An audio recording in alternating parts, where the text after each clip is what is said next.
Sveiki, jūs esat kanale Matematika be streso, o šiandien mes ir vėl kalbėsime apie manipuliaciją šaknimis. Taigi, pradėkime. Iš pradžių apžvelkime, kas svarbiausia mes išmokome praeityje, tam, kad pritaikyti tai šioje ir kitoje pamokoje. Visų pirma, dauginti šaknis yra labai paprasta, tai galite daryti tik tada, jeigu šaknis yra tam pačiam laipsnėje. Tai yra kvadratinė šaknis dauginama iš kvadratinės šaknies, kubinė šaknis dauginama iš kubinės šaknies. Kvadratinė šaknis iš 2 padauginta iš kvadratinės šaknies iš 3, tai tas pats, kas bendra kvadratinė šaknis ir joje yra vykdomos sandauga 2 kart 3 ir rezultatas yra kvadratinė šaknis iš 6. Sudėti šaknis yra taip pat įmanoma, tačiau tokiu atveju mes turime turėti ne tik tai bendrą šaknį, tai yra kvadratinė šaknis, kubinė šaknis, bet ir tą patį skaičių po šaknyje. Tai vat pavyzdys kvadratinė šaknis iš 2 pridėti 3 kvadratinė šaknis iš 2, kadangi kvadratinė šaknis iš 2 ir pirmame ir antrame skaičiuje, tai mes galime sudėti tiesiog įsivaizduoti, kad čia yra 1 plus 3 yra 4, kvadratinę šaknį iš 2 mes paliekame šone,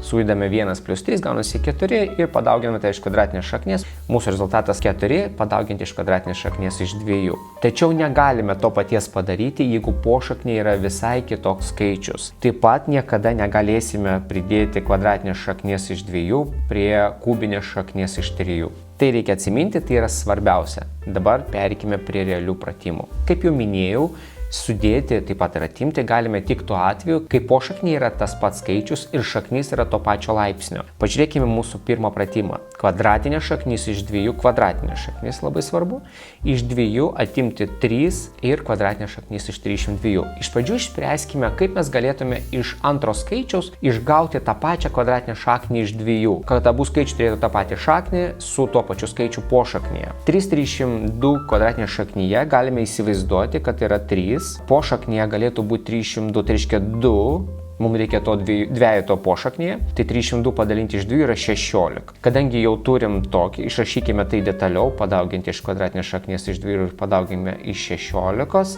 tai žinome, kad kvadratinė šaknis iš 16 yra 4, tai 3 kart 4 arba išrašykime. Na ir dabar jau matome, kad 3 kart 4 yra 12 ir 12 parašome ir nepamirštame kvadratinės šaknies iš 2. Kvadratinės šaknis iš 2. Sužinojome, kiek yra 3 kvadratinės šaknis iš 302, tai yra 12 kvadratinės šaknis iš 2. Ir dabar jau galime išspręsti tą mūsų pirmą pratimą. Parašysiu tai žalia spalva, kad būtų aiškiau. Kvadratinė šaknis iš 2 atimti. Ir dabar aš jau rašau naują skaičių 12 iš kvadratinės šaknies iš 2. Matote, kaip šitas skaičius tapo toks, koks reikalingas, o reikalingas buvo skaičius su ta pačia šaknimi ir tuo pačiu pošakniu. Tai dabar mes turim ir tą pačią šaknį, tai yra kvadratinė šaknis, ir tą patį pošaknį, tai yra 2. Dabar iš 1, įsivaizduojama 1 atimam iš 1, atimam 12, viskas tai dauginama iš kvadratinės šaknies iš 2, tai 1 minus 12 yra minus 11 ir nepamirštame kvadratinės šaknies iš 2. Ganėtinai paprasta, išspręskime dar vieną. Čia mes turime 2 pasirinkimus. Mes galime padauginti ir po to atimti, arba atimti ir po to padauginti. Pabandykime išspręsti 2 būdais. Minus 3 kvadratinė šaknis iš 2. Dabar taip, čia kvadratinė šaknis iš 2 ir jau matome, kad pas mus dominuoja kvadratinė šaknis iš 2. Turbūt prie jos bandysime viską ir privesti. Kaip galime įsivaizduoti aštuonetą? Aštuonetas tai yra 4 kart 2. Na, jau čia artėjame prie mūsų kvadratinės šaknies iš 2, nes čia lieka kvadratinė šaknis iš 2, o čia 4 kvadratinė šaknė yra 2. Reiškia kvadratinė šaknis iš 2 minus 2. Tai dabar galėtumėm padaryti taip. Minus 3 kvadratinė šaknis iš 2. Čia mes jau žinome, kad 1 minus 2 reiškia gaunasi minus 1 kvadratinė šaknis iš 2. Ir gaunasi, kad dauginame minus ir minusas, tai gaunasi jau skaičius bus teigiamas 3. O kvadratinė šaknis iš 2 padauginti iš kvadratinės šaknies iš 2, tai yra 2. Tai reiškia, mūsų atsakymas yra 3 kart 2 arba 6. Mūsų atsakymas pirmoje atveju yra 6. Antroje atveju jis irgi bus toks pat, nes mes tik tai pakeisime būdą, o ne skaičius. Išspręskime tą pačią užduotį, tik kitokiu būdu. Dauginame iš karto minus 3 kvadratinės šaknis iš 2 padauginti iš kvadratinės šaknies iš 2 ir atimti minus 3 kvadratinės šaknis iš 2 padauginta iš kvadratinės šaknies iš 8. Minus 3 kvadratinė šaknis iš 2 padauginti iš kvadratinės šaknis iš 2 gaunasi minus 6. Minusas ir minusas duoda pliusą, iš karto užrašom pliusą. Ir dabar sprendžiame čia 3 kvadratinės šaknis iš 2 padauginti iš kvadratinės šaknis iš 8, o mes jau išsprendėme, kad kvadratinės šaknis iš 8 tai yra va šitas va skaičius. Mes jį įrašome. Sprendžiame toliau. Lieka minus 6 plus, dabar taip, 3 kart 2 yra 6. Tada kvadratinė šaknis iš 2, kvadratinė šaknis iš 2. Tai gaunasi, kad minus 6 plus 6 padauginta iš 2. Tai yra minus 6 plus 12 lygu 6. Atsakymas tas pats, sprendimas šiek tiek kitoks. Pasirinkite tą, kuris jums patinka labiausiai. Padarykime šiek tiek sudėtingesnę užduotį. Deja, čia teks dauginti, o po to tik tai atimti. Taigi pradėkime su tuo. Išspręskime pirmą dalį. Minus 2 kubinė šaknis iš 4 padauginti iš kubinė šaknis iš 2. Išspręskime šią dalį. Čia gaunasi, kad turime įvesti po bendro pošaknių kubinė šaknis 4 kart 2. Gaunasi minus 2 kubinė šaknis iš 8. Volia, mes žinome, kad kubinė šaknis iš 8 lygu 2. Taigi išveskime 8 iš po kubinės šaknies. Gaunasi, atsakėme minus 2 padauginti 2. Gaunasi minus 4. Pirmą skaičių žinome, įrašykime jį iš karto, kad nepamirštumėm. Dabar išspręskime antrą skaičių. Minus 2 kubinė šaknis iš 4 padauginta iš... Šituo atveju mes galim pasirinkti arba 3 arba minus 3. Pasirinkime 3. 3 kubinė šaknis 16 ir pažiūrėkime, prie ko tai mus prives. Tai yra 3 kart 2, jau iškart matome, kad minus 6, kubinė šaknis iš 3, 4 kart 16. 4 kart 16 yra 64, minus 6, kubinė šaknis 64. 64 yra puikus skaičius, nes jis reiškia, kad kubinė šaknis 64 reiškia 4. Taigi galime išvesti skaičių ir bus minus 6 padauginti iš 4, tai yra minus 24. Kai jau sužinome visą tai, galime tai įrašyti. Taigi atsakymė bus minus, nepamirškime, kad mes gavom neigiamą skaičių 24 ir tai reiškia, kad minus 4 plus 24. Atsakymė 20. Štai toks bus mūsų atsakymas šitame pratime. Judėkime toliau ir pereikime prie jūsų pratimų, kurie yra knygoje. Pabandykime išspręsti šią užduotį. Visų pirma, čia parodytas jau sprendimas. Jis yra puikus, tai yra pirmoji daly, bet antroji daly jūs prašo supaprastinti tą patį reiškinį. Pirmiausia, jį užrašė dviejų trupmenų reiškinių suma. Kvadratinė šaknis iš 8 plus 3 kvadratinė šaknis iš 2 padalinti iš kvadratinės šaknis iš 2 galim būtų surašyti taip. Kvadratinė šaknis iš 8 padalinti iš kvadratinės šaknis iš 2 plus 3 kvadratinė šaknis iš 2 padalinti iš kvadratinės šaknies iš 2. Na ir pabandykime išspręsti dabar. Visų pirma, kvadratinė šaknis iš 8 galim būtų užrašyti kaip kvadratinė šaknis iš 4 padauginti iš 2 ir apačioje kvadratinė šaknis iš 2. Plus 3 kvadratinė šaknis iš 2 ir čia vėl turime kvadratinę šaknį iš 2. Tai dabar jau galime išvesti ketvirtą iš po kvadratinės šaknies, tai gaunasi, kad mūsų atsakymė bus kvadratinė šaknis iš 2 padalinti iš kvadratinės šaknies iš 2 plus 3 kvadratinė šaknis iš 2 padalinti iš kvadratinės šaknies iš 2. Volia, mes jau bei gavome atsakymą, nes dalinant kvadratinės šaknis pasinaikina, mūsų atsakymė lieka 2 plus 3 arba 5.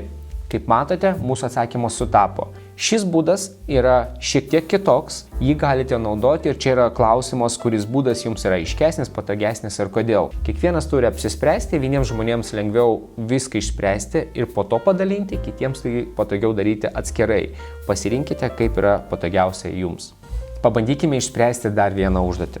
Kvadratinė šaknis iš 80 plus 1/2 padaugintas iš 20 minus 3/45 kvadratinėje šaknyje. Ką reikėtų daryti tokiais atvejais, tai pažiūrėti, kas jungia visas tas kvadratinės šaknis.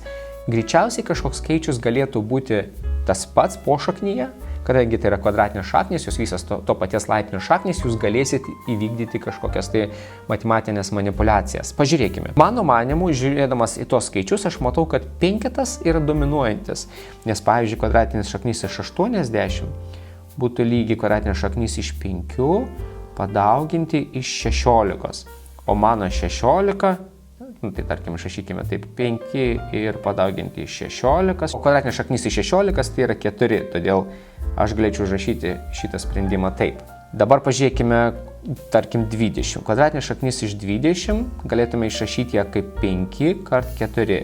Ir vėlgi 5 ir 4 ir visą tai reiškia 2, nes 4 kvadratinė šaknyje yra 2, ir lieka tas pats kvadratinė šaknis iš 5.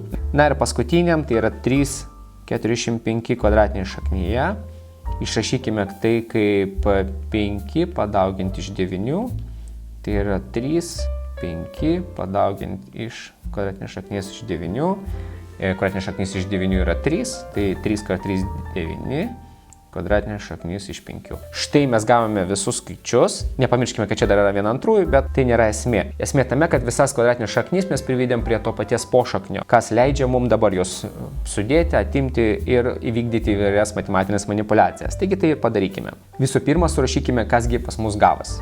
4 kvadratinė šaknis iš 5 pridėti 1/2 padauginta iš kvadratinės šaknies iš 20, kas yra 2.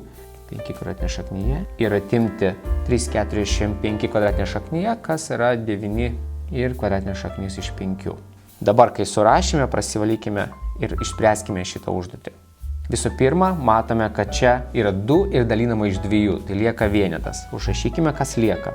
4 kvadratinė šaknis iš 5 pridėti 2 ir 2 pasinaikina, reiškia pridėti tik kvadratinę šaknį iš 5 ir atimti 9 kvadratinę šaknis iš 5. Kągi dabar daryti? Išneškime kvadratinę šaknį iš 5 šiek tiek už borto ir išspręskime, kasgi vyksta viduje. Kvadratinę šaknis iš 5 padauginti iš viso to jovalo. 4 pridėti 1 ir atimti 9. Lygu 4 + 1 yra 5, atimti -4. -4, na ir nepamirškime kvadratinės šaknies iš 5. Štai išsprendėme šią užduotį.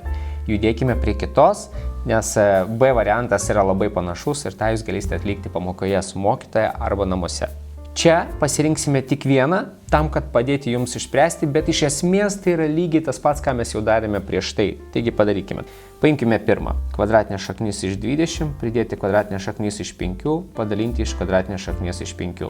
Atkreipkite dėmesį į mažiausią skaičių pošaknyje, kurį turit savo užduotyje, greičiausiai tai ir bus jūsų ta korta, su kuria galėsite žaisti. Pažiūrėkime, šituo atveju 5. Jeigu pažiūrėtume kokią nors kitą, pavyzdžiui, G variantą, čia yra 3. Pažiūrėkime čia yra 2, čia yra 7. Atkreipkite dėmesį į tos skaičius, nes jie greičiausiai parodys jums, koks skaičius liks pošaknyje ir reiškia kitas skaičius, iš kurio jis dauginamas, jis išeis. Nu, pažiūrėkime čia, ką aš turiu omeny. Čia šituo atveju mes labai aiškiai matome, kad 20 tai 5 × 4. Taigi mes jau tą kaip ir sprendėm. 5 × 4 plus 5 kvadratinė šaknyje ir plus 5 kvadratinė šaknyje. Ką mes turime? Tai mes turim 2 kvadratinės šaknies iš 5, pridėti kvadratinės šaknis iš 5 ir padalinti iš kvadratinės šaknies iš 5. Čia jūs galite rinktis dabar kokią norite variantą, arba dalinti ir po to sudėti, arba sudėti ir po to dalinti. Visur yra kvadratinė šaknis ta pati, su to pačiu pošakniu, todėl galime įvairiai tai atlikti. Pavyzdžiui, galime sudėti iš pradžių. Tai jeigu sudėsime 2, čia įsivaizduojamas vienetas yra, reiškia 2 + 1, 3, padauginti iš kvadratinės šaknies iš 5 ir padalinti iš kvadratinės šaknies iš 5. Gaunasi, kad pasinaikina kvadratinė šaknis ir lieka trejetas. Mūsų atsakymas yra 3. Jūs galėjote tai padaryti kitaip, galėjote padaryti iš pradžių dalybą, tai yra 2 kvadratinės šaknis iš 5, padalinti iš 5, sudėti tada su kvadratinės šaknis iš 5, padalinti iš kvadratinės šaknis iš 5. Pirmuo atveju jums lygiai taip pat pasinaikintų kvadratinės šaknis liktų 2, tai galime tai ir užrašyti 2 ir pridėtumėm, pasinaikina ir lieka vienetas ir tą vienetą mes užrašom +1 lygu 3. Taigi, kokį būdą pasirinksite nėra svarbu, svarbu, kad jūsų atsakymas būtų teisingas, o būdas būtų toks, kuris priimtiniausias jums. Taigi, linkiu sėkmės ir nepamirškite, matematika turi būti be streso.